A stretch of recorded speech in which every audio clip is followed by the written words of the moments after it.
Bonjour, c'est Zelda Moore et bienvenue dans ce hors-série. Cet épisode va parler d'un sujet qui mérite qu'on prenne le temps de s'y attarder. Oui, même 34 ans après.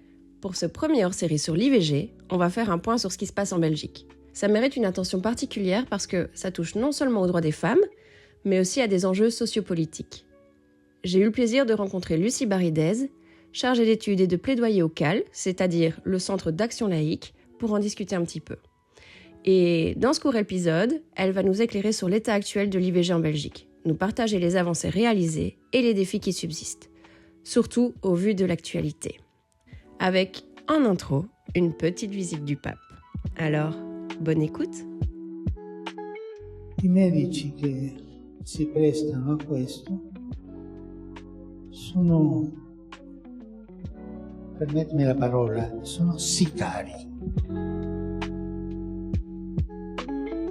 On a un peu tout eu en une fois ce mois de septembre, donc à la fois de nouveau des blocages politiques, mais aussi la visite officielle du pape tout pile le week-end du 28 septembre. Donc 28 septembre, je le rappelle, c'est la journée internationale pour le droit à l'avortement, et on a eu la chance, entre guillemets, de recevoir un chef d'État / chef d'Église dont on sait qu'il est complètement opposé au principe même de l'avortement.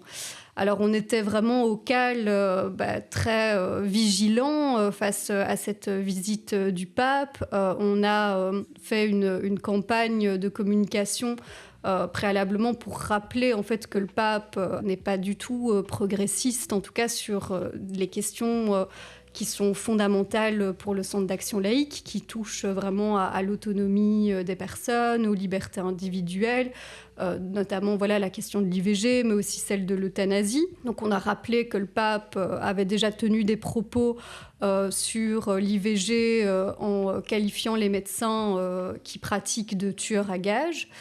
C'est des propos qu'il a tenus en 2021. Bon, je ne me rappelle plus de la date exacte, mais c'était 2020, 2021, enfin, donc il y a quelques années déjà. Donc on était déjà vigilants via cette campagne de com, mais aussi on s'est vraiment tenu à l'écoute de ce qui allait se passer ce week-end-là. Résultat, le samedi 28 septembre, alors que le pape était à la basilique de Kuckelberg, il a mentionné sa volonté de béatifier le roi Baudouin, qui, lors du vote de la loi de 1990, avait trouvé une petite astuce un peu dégueulasse pour ne pas signer la loi. C'est-à-dire qu'il avait abdiqué pendant une journée parce que ça allait à l'encontre de ses principes en tant que fervent catholique. Et le pape l'a salué pour son courage, entre guillemets, en manifestant sa volonté de le béatifier, mais aussi en qualifiant notre loi sur l'IVG de loi criminelle, alors qu'il se trouve en visite en Belgique, une visite officielle dont on n'a toujours pas vraiment éclairci s'il était là en tant que chef de l'Église ou chef de l'État du Vatican. Donc pour nous, ça manifestait déjà une atteinte grave au principe de séparation de l'Église et de l'État. Mais en plus, il a vraiment commis une ingérence volontaire de par ses propos, sans doute pour exercer une influence sur la population en rappelant la position officielle de l'Église catholique sur l'avortement. Et de nouveau, lorsqu'il est reparti le lendemain, donc le dimanche, au Vatican, dans son avion, il a réitéré ses propos sur le fait que pour lui, les médecins qui pratiquent sont des tueurs à gages, quoi. Donc il a réitéré ses propos de la fois précédente.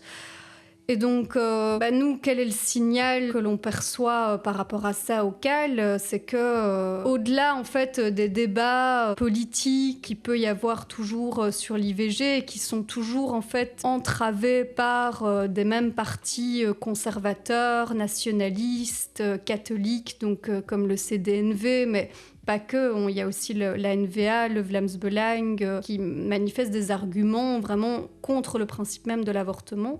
En fait, ce qu'on se rend compte encore à nouveau avec les propos tenus par le pape, c'est que le débat sur l'IVG en Belgique, il est toujours animé en fait par des considérations idéologiques, quoi. Malgré le fait qu'on ait un consensus scientifique, le débat n'est toujours pas dépassionné entre guillemets parce qu'il y a toujours des oppositions idéologiques, conservatrices, réactionnaires qui, de façon tout à fait scientifique et pragmatique, ne tiennent pas.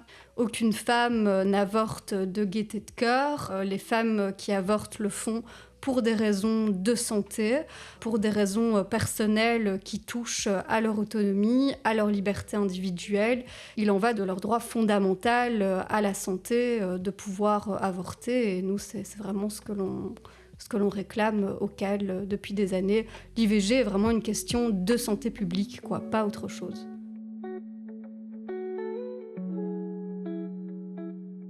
L'enfant, en raison de son manque de maturité physique et intellectuelle, a besoin d'une protection spéciale et de soins spéciaux, notamment d'une protection juridique appropriée, avant comme après la naissance. Alors, on a toujours l'impression que la Belgique est ultra progressiste sur ces questions. Or, ce qu'il faut savoir, c'est que l'IVG n'a été que partiellement dépénalisée en 1990 et que depuis, on a eu à peine une évolution en 2018 qui était une sortie, on va dire, symbolique de l'IVG du code pénal.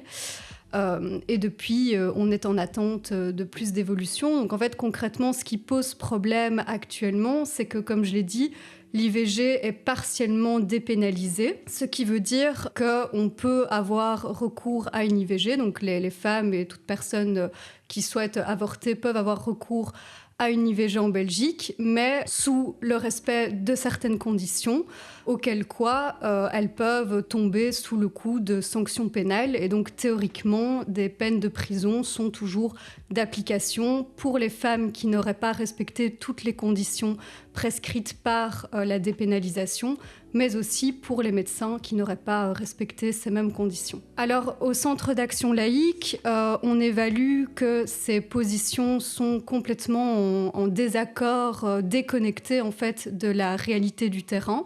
Donc je vais revenir sur ces conditions. C'est par exemple le fait que le délai légal pour avorter est de 12 semaines, que les femmes sont toujours obligées de respecter un délai de réflexion de 6 jours entre le moment où elles font une demande d'IVG et le moment où elles obtiendront l'IVG. Nous, on estime donc déjà que ce délai de réflexion imposé de 6 jours est hors sol parce que ça ne respecte pas en fait l'autonomie de décision des femmes. On sait que la plupart des femmes, quand elles ont décidé d'avorter, qu'elles demandent l'avortement, ont effectivement pris leur décision et elles n'ont certainement pas besoin d'un délai supplémentaire pour réfléchir, en tout cas pas d'un délai imposé auquel cas elles risquent d'avoir des sanctions pénales à leur encontre.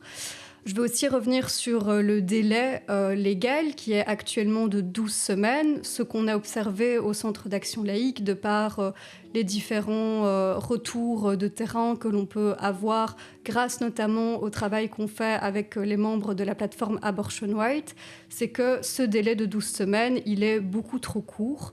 On compte en fait en moyenne, il y a entre 400 et 500 femmes qui partent aux Pays-Bas pour avorter de façon sécurisée et sans avoir peur d'être perçus et condamnés comme étant des criminels dans leur propre pays en Belgique. Donc c'est énorme, entre 400 et 500 femmes par an. Ça veut dire qu'on compte plus ou moins une femme par jour, en fait, qui, parce qu'elle a dépassé le délai légal, doit se rendre aux Pays-Bas pour avorter. Et aussi, il faut noter que ce voyage, il a un certain coût. Enfin, ce voyage, c'est pas un voyage qu'on fait de gaieté de cœur, mais donc ce trajet, il a un coût à la fois financier. On compte environ 14 000 € pour pouvoir aller avorter aux Pays-Bas. Et alors aussi, il a un coût en termes de de ressources humaines, psychologiques.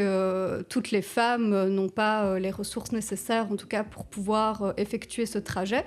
Donc certaines, en Belgique, sont contraintes, parce qu'elles ont dépassé le délai légal de 12 semaines, de mener une grossesse à terme, ce qui a été reconnu par le Parlement européen déjà comme une violence en fait, faite aux femmes.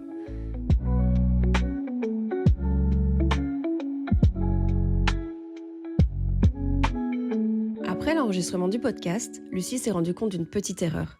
En fait, les frais pour effectuer un avortement aux Pays-Bas ne sont pas de 14 000 €, mais de 1 400 €. C'est vrai que 14 000 € pour pouvoir avorter, ça paraît énorme comme ça. Et pourtant, aux États-Unis, les montants s'en approchent réellement. Mais ça, c'est un sujet qu'on abordera très certainement dans un prochain hors-série.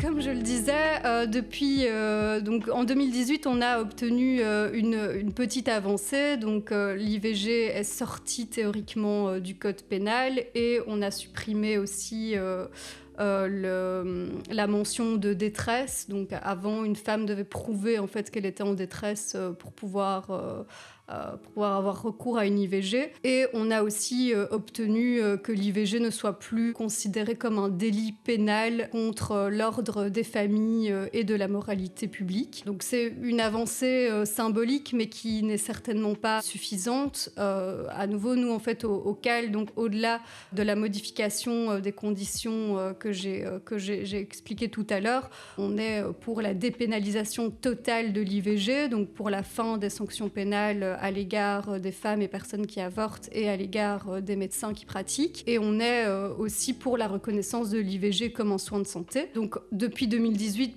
on est toujours occupé à militer pour obtenir ces avancées-là. On a eu un espoir en 2019 lorsque le PS a déposé une proposition de loi qui allait en ce sens.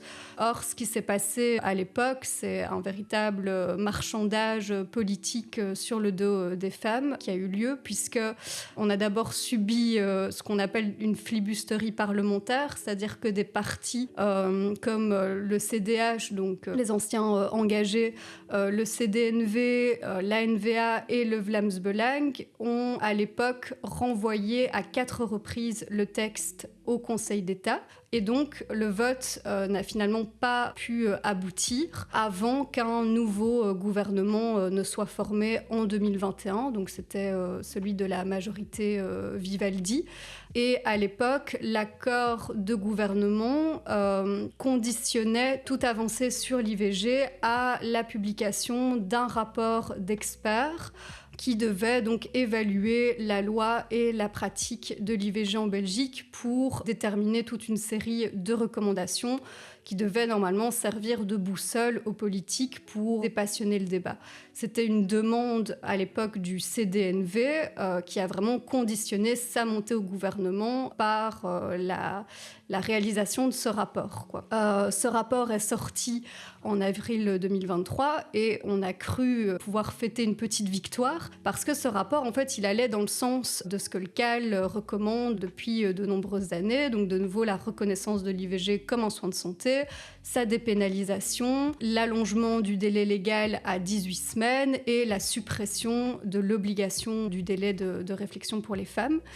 Et depuis, on a été mise en stand-by parce que malgré le consensus scientifique qui émane vraiment d'experts académiques de toute conviction, issus autant d'universités flamandes que francophones, d'universités libres et catholiques, donc malgré ce consensus scientifique, le CDNV rechigne toujours à faire avancer la loi en disant nous, non, on ne votera pas au-delà de 14 semaines. Donc, il n'y a pas eu d'évolution de nouveau sous la législature précédente, mais on a voté le 9 juin dernier, et donc un espoir est à nouveau né, qu'on puisse enfin avancer pendant la période d'affaires courantes dans laquelle on est toujours actuellement, donc ici en octobre 2024. C'est-à-dire qu'on n'a pas encore de gouvernement qui est formé, il y a seulement des négociations en cours entre des partis qui ont obtenu de beaux scores aux élections précédentes. Et donc, pendant cette période, en fait, le Parlement peut vraiment pleinement exercer son rôle parce qu'aucun député n'est censé être tenu encore par des accords de majorité. Donc, de nouveau, je l'ai dit, il y a vraiment eu un espoir parce que suite aux élections, dès que le nouveau Parlement s'est mis en place, plusieurs propositions de loi ont été déposées pour mettre en œuvre les recommandations des experts. Elles avaient reçu l'urgence à la Chambre en juillet dernier, donc en juillet 2024, ce qui voulait dire qu'elles allaient être examinées en priorité dès la rentrée parlementaire en commission justice vers le mois de septembre. Toutefois, de nouveau, un rebondissement politique qui fait de nouveau vraiment état de ce marchandage politique scandaleux qui se fait toujours en Belgique sur le dos du droit des femmes. Donc les partis de la future majorité, donc qu'on appelle la majorité Arizona, c'est-à-dire de nouveau le CDNV, l'ANVA, l'EMR, les engagés, donc anciennement CDH, Vooruit et je pense n'avoir oublié personne, mais donc en tout cas les partis de cette majorité-là, pendant les négociations, ont décidé de signer un accord entre eux pour neutraliser le Parlement, c'est-à-dire qu'ils empêchent en fait leurs députés de voter sur des textes qui sont considérés en fait comme touchy et qui peuvent mettre à mal les négociations. Donc évidemment, quel dossier se retrouve encore mis dans ce sac de questions soi-disant touchy ? Il y a l'IVG. Donc les propositions de loi qui avaient reçu précédemment l'urgence à la Chambre n'ont pas toutes été examinées. Il n'y en a qu'une, à vrai dire, qui a été examinée, c'est celle du PS, et qui a été automatiquement rejetée en commission justice en septembre dernier, faute en fait de majorité suffisante au sein de la commission. Des partis en fait comme Vooruit qui ont fait leur campagne aussi sur cette question-là, sur la mise en œuvre des recommandations du rapport d'experts, en disant que c'était scandaleux ce que le CDNV faisait, qu'il fallait à tout prix allonger le délai légal à 18 semaines, etc. Donc on a encore des capsules vidéo de l'ancienne présidente de Vooruit à l'époque, donc Melissa de Pratera, qui vraiment a fait sa campagne un peu là-dessus. Là, aujourd'hui, en fait, on a vu en commission justice que Vooruit avait complètement retourné sa veste en n'adoptant pas en commission justice la loi proposée par le PS, parce qu'il y a des négociations en cours et qu'il ne faudrait pas froisser le CDNV qui en fait torpille complètement le consensus scientifique, le droit des femmes, la santé des femmes. Enfin voilà, donc voilà un peu l'état dans lequel on est aujourd'hui. On est toujours en attente donc de la formation de ce fameux gouvernement Arizona. Et reste à voir si les propositions de loi pendantes à la Chambre, qui ont été déposées par Écolo, PTB et aussi l'Open VLD, vont recevoir un vote ou pas en commission justice.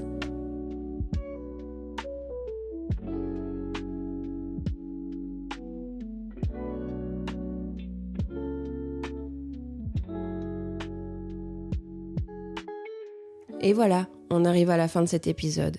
J'espère qu'il vous a éclairé sur l'IVG en Belgique et que ça vous a donné envie de continuer la lutte avec nous. Il est nécessaire d'allonger le délai légal, lever les sanctions pénales pour les médecins et les patientes ou patients, mais aussi de reconnaître l'IVG comme un soin de santé, pour s'assurer que tout le monde puisse disposer de son corps et de sa vie. Et bien évidemment, supprimer le délai de réflexion obligatoire qui, à mon sens, est encore une preuve d'une société très paternaliste. Un grand merci à Lucie Barides pour son intervention et à vous d'avoir écouté Féministe Mais.